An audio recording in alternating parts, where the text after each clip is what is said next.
nosso vídeo de hoje é a respeito do gênero textual crônica.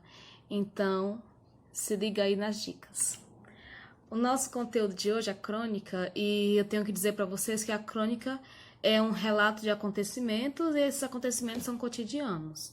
Geralmente nós vemos por aí as crônicas narrativas, mas nós devemos saber que a crônica ela tem 3 classificações. Pode ser uma crônica narrativa, uma crônica jornalística ou uma crônica humorística.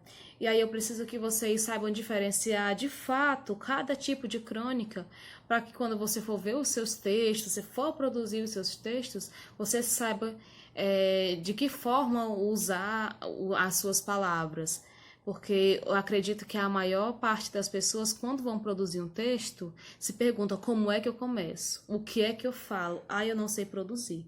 Então, saber a característica de um texto, saber a estrutura de um texto, ajuda bastante nessa questão de produzir. Porque se eu produzo o meu texto sabendo das características, dificilmente eu vou errar. Certo? Então, eu vou mostrar para vocês, vou, na verdade, dizer para vocês, as 3 classificações das crônicas. Só a crônica narrativa.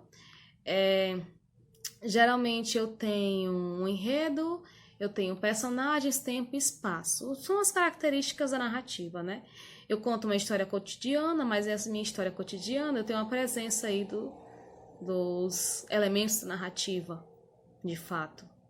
A minha crônica jornalística, que são geralmente as crônicas publicadas nos jornais, elas possuem um teor bem mais reflexivo. Vai falar sobre fatos, acontecimentos cotidianos, e esses acontecimentos cotidianos eles vão nos deixar, ao final, com um ar de reflexão sobre alguma coisa, sobre algum assunto, sobre isso que está sendo abordado no meu texto. E a crônica humorística, eu tenho aí essa questão do humor, mas é um humor sutil. Não é aquele humor que lhe provoca um riso tão espontâneo, mas é aquele humor sutil que você percebe aqui ou ali que está trazendo algo diferenciado. É uma história cotidiana que traz algo diferenciado. Esse algo seria a sutileza do humor. Então, nós temos esses 3 tipos de crônica. E qual seria uma estrutura para esse texto? Vamos ver aqui. Como seria a estrutura para um tipo de texto como esse? Bom, a nossa crônica ela tem uma estrutura basicamente dos textos narrativos, que é formada por início, meio e fim. E nesse início, meio e fim, eu tenho o início situando o leitor sobre o que vai acontecer no meu texto, toda essa questão de situar o leitor na história.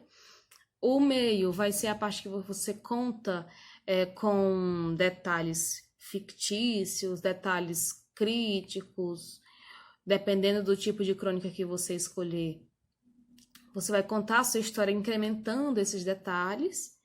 E o fim, que vai ser o desfecho, você vai deixar, digamos que, as pessoas refletindo ou não sobre o seu texto. Por que eu digo refletindo ou não? Porque, basicamente, quando eu tenho uma crônica jornalística, a minha intenção é que ao final do meu texto, ao final da minha história, eu tenha uma reflexão, porque as pessoas precisam repensar no que foi dito naquele texto. Mas quando eu tenho um texto, uma crônica narrativa, geralmente eu deixo algum ensinamento, digamos assim, ou seja, as pessoas elas vão aprender alguma coisa com a minha história. Já a crônica é um texto fictício? Não, porque eu estou falando aqui de histórias cotidianas, mas eu posso dar esse ar de ficção em alguns momentos, como na incrementação de detalhes. Eu posso colocar alguns detalhes a mais na minha crônica, certo? Então, espero que vocês tenham entendido o nosso gênero de hoje, E esse gênero que ele é tão cobrado em alguns vestibulares, em algumas Olimpíadas, Então, lembre-se que ao você fazer o seu texto, você precisa revisá-lo para ele estar realmente atendendo às determinações do gênero em que se pede, tá bom? Então, por hoje é